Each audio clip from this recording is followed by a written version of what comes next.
آج ہم جانیں گے کہ بچوں میں کیلشیم کی کمی یعنی ہائپوکیلشیمیا کی علامات کو کیسے پہچانیں۔ سب سے پہلے سمجھتے ہیں کہ ہائپوکیلشیمیا ہوتا کیا ہے۔ ہم سب جانتے ہیں کہ کیلشیم ہمارے جسم کے لیے بہت ضروری ہوتا ہے۔ ہائپوکیلشیمیا ایک ایسا مسئلہ ہے جس میں کیلشیم کی مقدار بہت کم ہو جاتی ہے۔ کیلشیم ہڈیوں اور دانتوں کو تو مضبوط بناتا ہی ہے، اس کے ساتھ ساتھ یہ ہماری نسوں، پٹھوں اور دل کو بھی صحیح طریقے سے کام کرنے میں مدد دیتا ہے۔ اگر کسی بچے کے جسم میں کیلشیم بہت کم ہو جاتا ہے تو وہ شدید طور پر بیمار ہو سکتا ہے، یہاں تک کہ اگر اس کا علاج نہ کیا جائے تو بچے کو آگے چل کر ہڈیوں اور نسوں سے جڑی بیماریاں ہو سکتی ہیں۔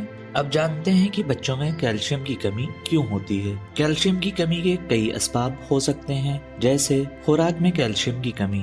اگر بچے کو صحیح غذائیت نہیں مل پا رہی ہے تو اس کے جسم میں کیلشیم کی مقدار کم ہو سکتی ہے۔ بچوں کو گھر پر دودھ کے پاؤڈر سے بنایا گیا بیبی فارمولا یا بہت پتلا دودھ پلانے سے کیلشیم کی مقدار کم ہو سکتی ہے۔ 1 سال سے کم عمر کے بچے کو گائے کا دودھ، بکری کا دودھ یا کسی اور جانور کا دودھ دینے سے بھی یہ مسئلہ ہو سکتا ہے۔ سب سے بہترین دودھ ماں کا دودھ ہوتا ہے اور اس کے بعد بازار میں ملنے والا بیبی فارمولا، کیونکہ اس میں کیلشیم اور باقی ضروری غذائیت صحیح مقدار میں ہوتے ہیں۔ وٹامن ڈی کی کمی۔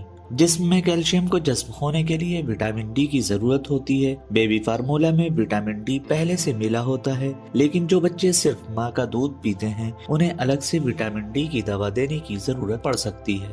جسم میں ضروری ہارمونز کی کمی۔ ہمارے جسم میں پیراتھائرائڈ اور کیلسیٹونن نام کے ہارمونز موجود ہوتے ہیں جو کیلشیم کی مقدار کو کنٹرول کرتے ہیں۔ اگر یہ ہارمونز کم ہو جائیں تو جسم میں کیلشیم بھی کم ہو سکتا ہے۔ کچھ بیماریاں۔ کبھی کبھی نوزائیدہ بچوں میں نیونیٹل ہائپوکیلشیمیا نام کی بیماری ہوتی ہے، جس سے جسم میں کیلشیم لیول متاثر ہو سکتے ہیں۔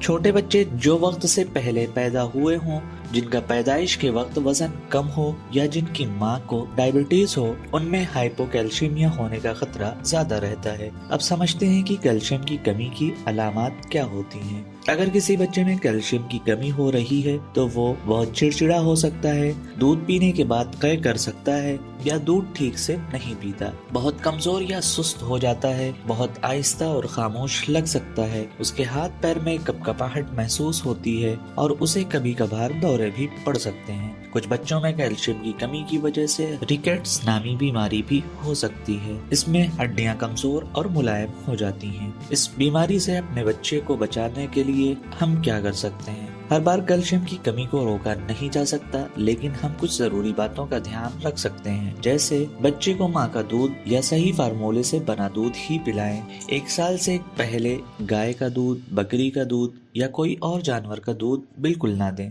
اگر بچہ صرف ماں کا دودھ پی رہا ہے تو ڈاکٹر سے مشورہ کر کے بچے کو وٹامن ڈی کی دوا دینا شروع کرے۔